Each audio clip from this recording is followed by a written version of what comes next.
Yang money.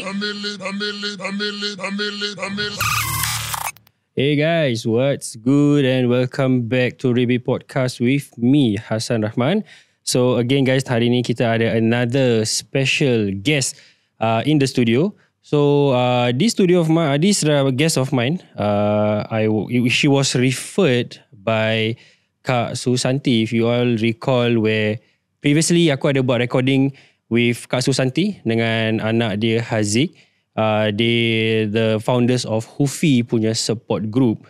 So eventually aku reach out to Kak Susanti in regards to can I have female guests to come for this recording to share more on dorang punya prison stories lah, and dorang punya life stories, dorang punya struggles, you know, their addictions and everything. So Alhamdulillah hari ni kita ada female guest. I think the first female guest kita was actually kebanyakan semua husband and wife lah. But for today, for the first time, kita ada satu female guest and she's alone. With me here is Sarah. Assalamualaikum. Waalaikumsalam. Apa khabar Sarah? Alright. Thank you so much Sarah for taking your time coming over. So you were referred by Kak Susanti because you were also one of the members kira? I kira kan one of their core team members. Core team members? Yang arrange all those like macam events for the girls lah. Yeah. So yang this Hufi punya support group ni, macam mana you dapat jumpa Hufi actually? Actually I baru keluar. It was like I keluar 2023. Okay. Dalam bulan 4 and then I was approached by Susanti. It was like the call cakap, Babe kau ingat aku tak? Akulah Susanti, dulu kerja Infusion, kita pernah joget Christmas sama-sama. Okay. Infusion tu apa tu? Infusion dulu is like a call center lah. So dia kirakan one of the admin. I pun kirakan one of admin. Kita sama-sama tag. Then we was given tagging lah. So we was given job kat sana. So I was like ingat lagi. So kerja ni is like the after program lepas keluar daripada prison? Yeah, she was first timer, I second timer. Oh, so you dah second timer? At the point of time I dah second timer. Second timer for apa case? Lain tak, bukan drug je. Pasal drug jugalah. Yeah. Oh, so that the point of time Kak Susanti was first timer and you are second timer? Yes. In total berapa timer ni you masuk? I dah 4. Oh. I bukan proud but I'm just telling you kirakan macam I dah 4 lah. Okay. Yeah. So all these four times that you were incarcerated ni semua is all due to drugs lah. Okay, so I think this is the part where I want you to share more of your journey lah. Okay, macam mana tu you get yourself involved with these drugs, and like how early your life start into this kind of activities actually. Okay. So ni kita nak start daripada kecil lah Daripada kecil lah kira. So macam biasa when comes to when comes to drugs ke atau juvenile time waktu kita muda-muda dulu kecil-kecil, it always start with a broken family. So when you have this problem dekat house, so you keluar daripada rumah, you will start to find other thing yang macam can help you not to feel lonely lah. So that's when I dah campur dengan those kind of like budak-budak kat bawah blok, and then I dah at 11 years old I dah start macam campur gangsterism. And so it was that time I think I ikut abang-abang kat China. Dorang I tak tahu abang-abang kat China, I tak tahu whether there's still such thing as budak Hakim, I tak tahu whether ada lagi ke tak ada. This is the Westsiders lah kira. Yeah, Westsiders. Okay. So I was like macam tanya like tengah lari rumah nak duit. So I cakap okay, you want money, come you sell DVD for me lah. So I DVD ke VCD, is there a difference? VCD. Okay, VCD and DVD. DVD is for VCD is more for macam music kan? Is it? From what I know, VCD all the porns are. Memang pun. Okay. So it was like come lah, help me sell. So it was like macam dorang buka meja dekat I was 11. So dorang buka meja kat depan POSB Clementi that last time. Okay, that area. And lepas tu dorang macam okay, you help sell lah this one. So at the point of time, satu DVD is like $10 kan. Oh, is it? Your commission is $10? No, I mean you sell you sell. $10. Okay. So I was macam dia punya buka very fast. So the moment you buka meja je, then all the DVD mi orang all the abang-abang long semua datang, okay letakkan DVD. So you just have to put jual lah, cepat-cepat jual. Tapi So at 11 years old, you tak rasa takut ke? Macam you know that is illegal lah. Tak lah. On that point of time, you feel is like macam gerik. And at the same point of time, I believe you pun nak macam impress this abang-abang angkat you lah, kira. Yalah. Then after that, I was like approached by one person, macam India gitu. Dia tengok porn kan. How much this kan? Lepas tu I jual kan. How you do you do this? So I tengok dia, I cakap no.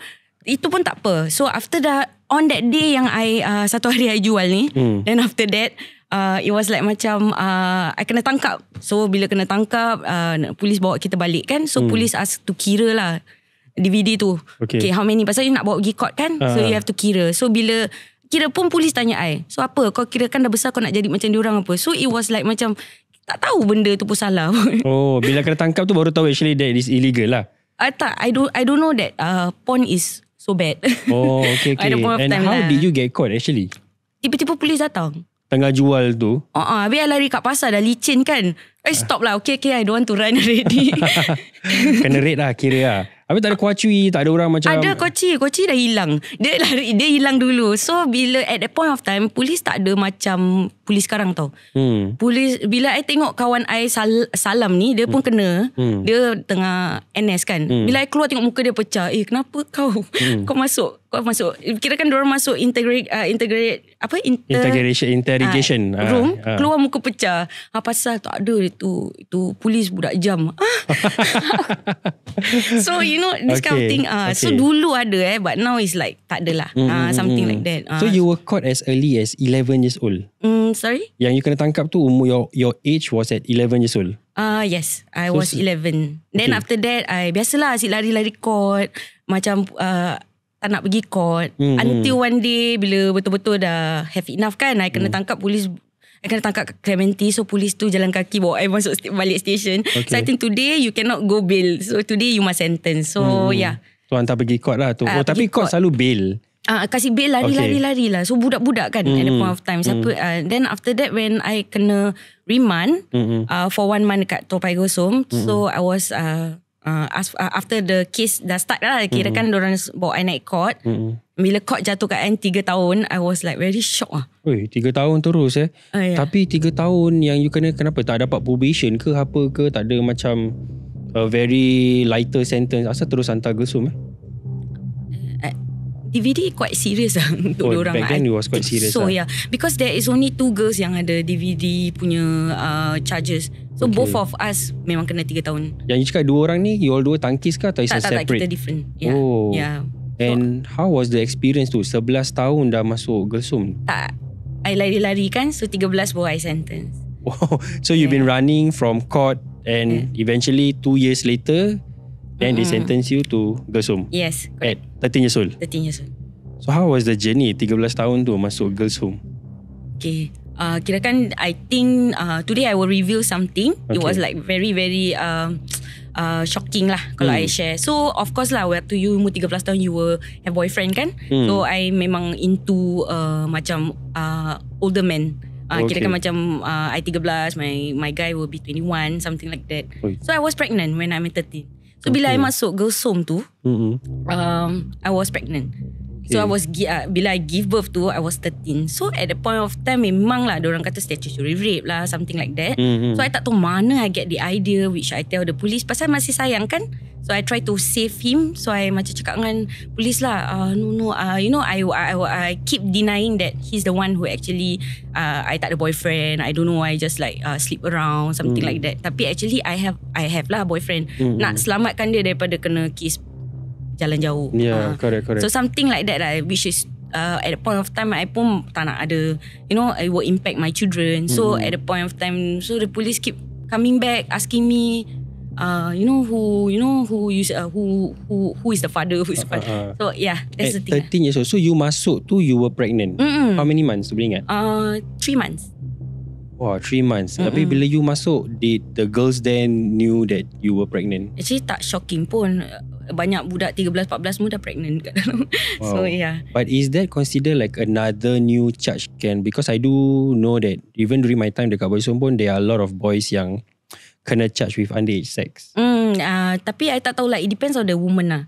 Kalau I rasa macam it's good pun bila I tak actually bring up the matters lah to because it save my children punya identity. Understand. Something like that. Tapi walaupun you are pregnant pun tetap dia sentence you to girls home Tak ada chance kasih probation ni semua. Tak ada, kita give birth kat dalam. Tapi don't worry babe, diorang kasih kita makan cukup sampai gemuk. Okay, can you share like dia punya process giving birth in girls home tu? Macam mana tu? Proses dia bila okay, first thing orang normal makan 3 kali kan. Dah pregnant makan 5 kali. So one thing lah. Then the next diorang bawa kita pergi check up regularly. And then when comes to giving birth, they will there will be a nurse to actually check lah. So they will bring you to the doctor. Dekat the girls home ke atau bawa pergi hospital? Bawa kita ada nurse kat dalam kan. So they will check lah. Okay. Then kalau water bag you dah burst, they will just bring you to the KK. Tapi tak strict macam prison. Okay. So kat sana it was sad lah because at the point of time I pun tak tahu what. I'm too young. I was 14. Tak tahu whether apa ni macam how to I'm not prepared at all for the kids. Something like that. Wow, dekat dalam. And how did the other girls punya response to this? I mean, although you say yes, it's normal. Banyak orang pun dekat dalam pregnant. But how did they treated you?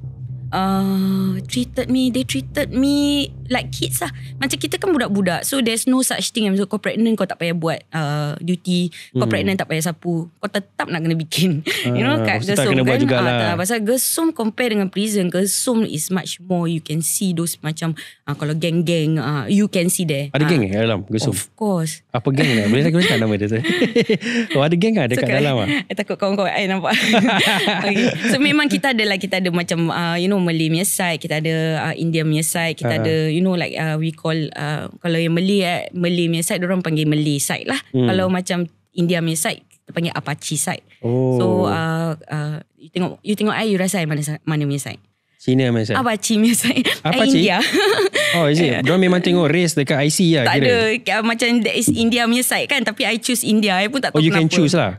You choose lah. Kirakan you nak masuk pun diorang question you, tanya you, is the same thing. Asal you choose Apache? Mungkin pasal I tak suka Malay punya side that time. Faham. There must be a reason lah kan. Kena. Memang I at the point of time memang I from kirakan I'm from Gucci punya side. Gucci, so ada Gucci. Gucci apa pula? So Gucci kira macam budak-budak bijak, budak pandai gitu lah. Dia macam kakak-kakak. So I was like macam kirakan when you come inside Girls Home, there will be a buddy system tau. Okay. So kirakan I punya buddy pula at the point of time is budak Gucci. Okay. Yeah. Okay. So macam so you follow. Then after that bila my buddy dah keluar, I have my own ni lah. I nak ikut mana punya side kan. So I feel like I'm very comfortable dengan India punya side. But this thing is only inside Girls Home ke atau memang ni benda ni daripada luar? The culture is outside dan diorang bawa masuk dalam Girls Home? I don't know lah. Pasal I masuk tahun 2002 memang dah ada lah this side semua. Tapi memang betul lah meja kau tak boleh makan depan kau. Eventually kalau meja kau tu kau kena is a side meja nak kena lap. So this kind of thing lah. Okay, let's talk about bullies in Girls Home. How bad are the bullies dalam Toa Payoh Girls Home? You were Toa Payoh time kan? Yeah. How bad is the bullies dekat dalam? It's very bad lah. Okay, how bad is it? Especially when you budak baru lah. Okay. So maybe ada macam kacak, diorang will like disturb you, they will like macam scare you for the first few weeks. And then if kalau misalan they don't like you, they will be condemn. Dia condemn dia bukan macam kat prison tau. Condemn dia bangun dia condemn sampai ke pagi. Pagi bangun condemn sampai ke petang. Condemn macam mana? Kita tak berbual, silent treatment atau like ada pukul, tumbuk ke ada? It's very bad. At the point of time dulu kat Toa Payoh Girls Home. So it's like macam partition kat belakang dia tendang kasih you. And then there's also cases I don't speak name lah. There's also cases like Colgate orang sumbat kat dalam, something like that. So at the point of time it's really very bad. And then yeah. Wow, that's very bad sih. Yeah, kalau siapa-siapa ingat lah siapa-siapa yang bikin tu, I don't think, I think people who are bullying ni, diorang berani ramai je. Yeah, of course. At the point of time I just find it like that lah. But were you bullied at the point of time? Semua budak baru kena bully Tapi you pregnant tau. Diorang tak kira. So because kita budak-budak, mana kira kau. So at the point of time I know that no matter how pun I have to jaga diri I. Tak ada yang when you go in there, memang cara dia macam nak kena cari gang, nak kena cari. It's very different in prison.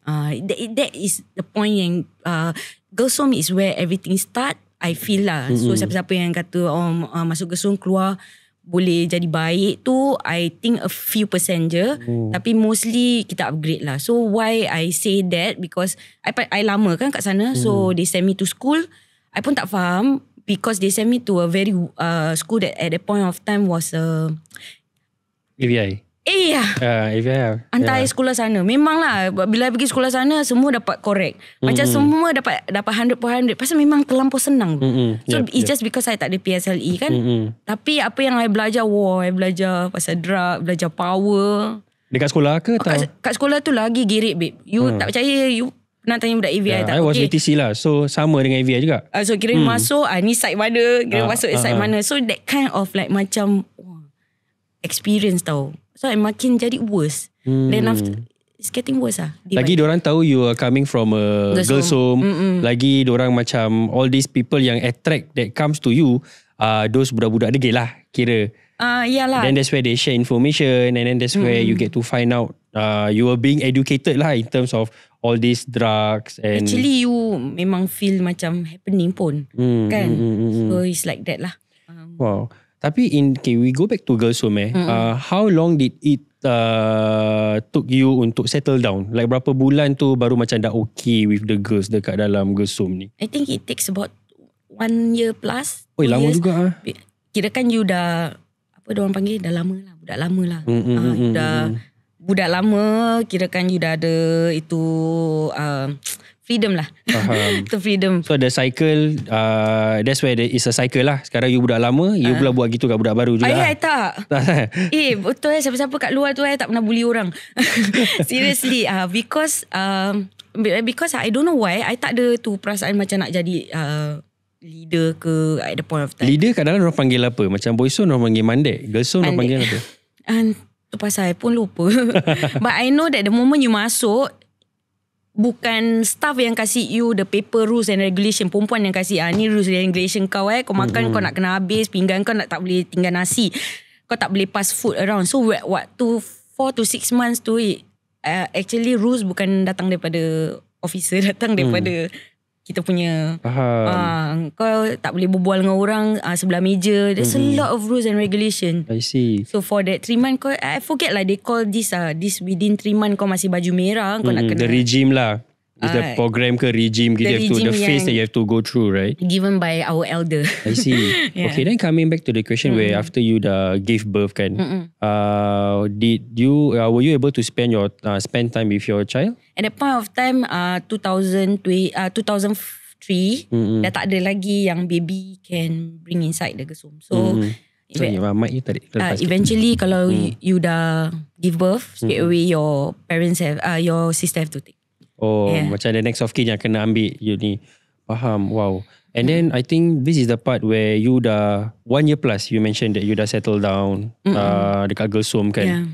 And you serve a good 3 years. Yeah. It's very very long dekat lebih sana. Jugalah because I ada abscon. So it's like diorang hantar pergi sekolah, try abscon, kena tangkap, diorang hantar pergi kerja, something like that. Okay, sorry, I nak backtrack sikit. Tadi bila cakap pasal back to the pregnancy, the one that you mentioned you gave birth, right? What happened to your ex-boyfriend ke atau masih boyfriend ke that point of time? Dia tak lari lah. So kita jumpa juga. Tapi bila point I dah keluar gesum tu, waktu umur I dah 16, I tengok dia pun I tak selera. I tak tahu apa asal aku boleh jatuh cinta dengan kau ni, kepecah, something like that. You would think like that. Then at the point of time you pun dah ada kind of like explore dengan lelaki lain. You know, I tengok dia tak ada tu perasaan lah. So that's why I feel dia masih datang rumah macam my father don't like him so at the point of time dah I just tak ada perasaan because it was consider macam puppy love kan umur 11-12 kan, what you know sih. Understand. Betul-betul. And then I think that is the part where after you went through a lot dekat girls home, and then macam tadi you cakap you upgrade kan. I think the upgraded part tu is partly from the girls home punya new things yang you belajar, and then you went to AVI where you learn a lot of more benda yang tak sepatutnya kita tahulah. Of course at that age we are bound to be exposed to this kind of things, right? And then bila dah keluar girls home, how was life lepas girls home tu? I think masih tak cannot adapt to home. Okay. So I lari rumah, okay, sit with my friends, and then that's when I start the first drug yang I kirakan very hooked to is Subutex at that point of time. Wow, okay. Yeah. So it was 2006 kan. And that's your first drug ever Not you tried? really lah. My first drug was ecstasy when my age was 13. Okay.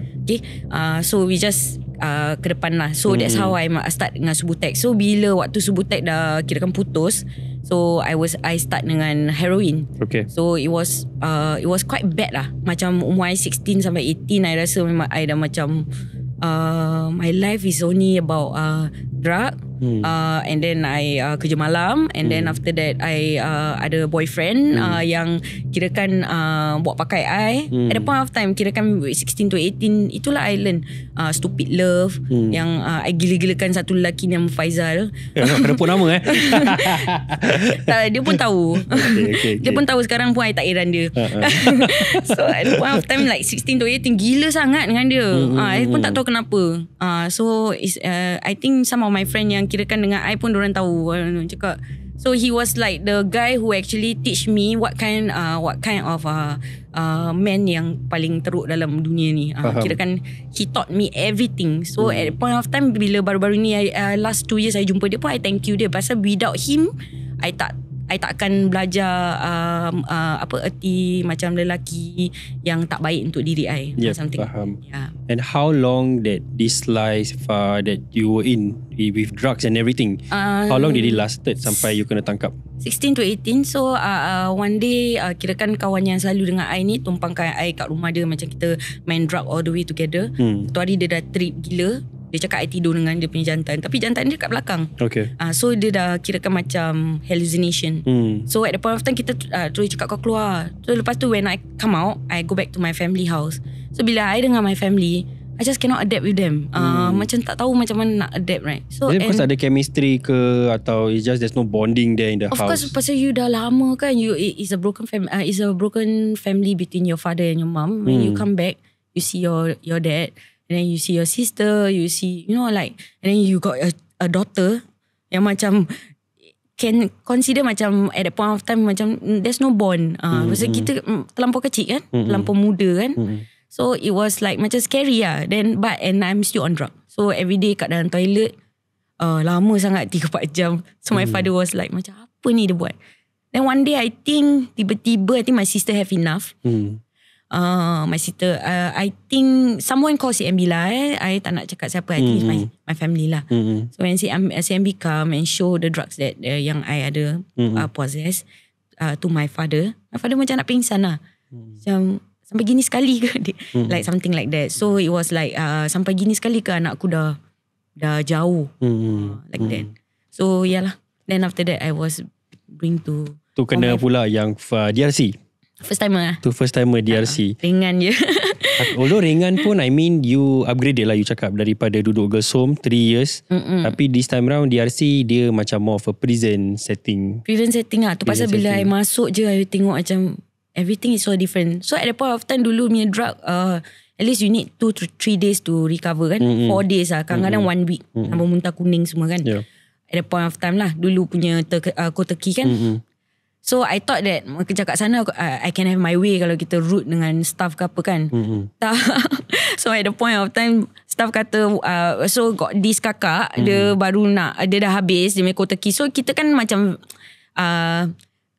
macam kita kat sana, and then ada budak LT semua. I rasa macam 18 years old kan, kak nak gimana? Oh kakak dah nak naik lah. So like that. Then I kiss. So bila I cium, sekali officer ni was like, Sarah, kau sini. So I was like very angry lah. Cakap kau asal panggil aku macam gitu. So at the point of time, I belum kena prison tau. So I thought it's like, you kiss yang macam itu kat luar-luar sisters punya kiss kira lah. Tak, bukan. It's something like macam I don't know that you know like the authority there is much stricter than Gesong. Macam kat Gesong you boleh jawab, you boleh jawab godmother semua kat sana lah, the officer yang jaga kita kan, house mother bukan godmother. So you boleh jawab diorang, kat sini tak boleh. So my first encounter in prison, the moment I bikin gitu, the officer handcuff I, letak I duduk seorang kat dalam cell for 3 months. I terus jadi gila lah because for that kiss, just pasal I define dia. Oh. Because dulu punya segregation, you want to wait, it's not like now. Dulu punya you punya case maybe can long until 3 bulan. Dah buat juga I baru masuk prison. So you imagine apa yang I buat kat dalam tu. I tak tahu is it the cloth have to wipe kat bawah. I don't know anything about prison. There's no one with me. And then I was like macam nak gila lah. Every day I tanya officer, when can someone talk to me semua. You are on segi. So at the point of time macam apa yang nak buat ni. So 3 months I went through macam tak tahu nak bikin apa kat prison because there's nobody to teach you. Faham. Yang itu yang you masuk first time DRC tu is CWP. That was CWP. Yeah, I feel so vicious sekali sih mem tu. I setakat jawab dia gitu je.